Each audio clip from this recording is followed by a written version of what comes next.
ಅದರದ್ದೇ ಬೇರೆ ಪ್ರಪಂಚ. ಒಮ್ಮೆ ಪುಸ್ತಕದಲ್ಲಿ ನೀವು ಮುಳುಗಿ ಹೋದರೆ ಬಹುಶಃ ನಿಮ್ಮ ಎಲ್ಲ ಪಂಚೇಂದ್ರಿಯಗಳು ರಿಲ್ಯಾಕ್ಸ್ ಆಗ್ತವೆ.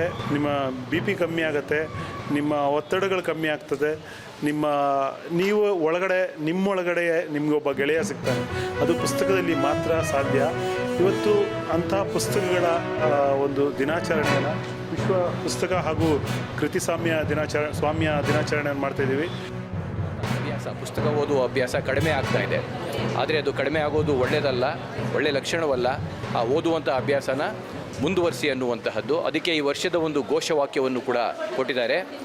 ರೀಡ್ ಯುವರ್ ವೇ ಅಂತ ಹೇಳಿದ್ರೆ ನಮಗೆ ಹೇಗೆ ಬೇಕು ಹಾಗೆ ಓದಿ, ಖುಷಿ ಬರೋ ಹಾಗೆ ಓದಿ. ನೀವು ಇಂತಹದೇ ಓದಿ ಅಂತಹದೇ ಓದಿ ಅಂತೇನೂ ಇಲ್ಲ, ಖುಷಿ ಬರೋ ರೀತಿಯಲ್ಲಿ ಓದಿ ಅಂತ ಹೇಳಿದ್ದಾರೆ. ಹಾಗಾಗಿ ಈ ಸಂದರ್ಭದಲ್ಲಿ ನಾನು ತಮಗೆಲ್ಲ ಕೋರ್ಕೊಳ್ಳೋದೇನಂತ ಹೇಳಿದ್ರೆ ಹೆಚ್ಚೆಚ್ಚು ಪುಸ್ತಕಗಳನ್ನು ಓದುವಂಥ ಅಭ್ಯಾಸವನ್ನು ಬೆಳೆಸ್ಕೊಳ್ಳಿ ಅಂತ ಹೇಳಿ ಮತ್ತೊಮ್ಮೆ ನಿಮಗೆ ಒಳ್ಳೆಯದಾಗಲಿ ಅನ್ನೋ ಸಂದೇಶವನ್ನು ಕೊಡ್ತಾ ಇದ್ದೇನೆ.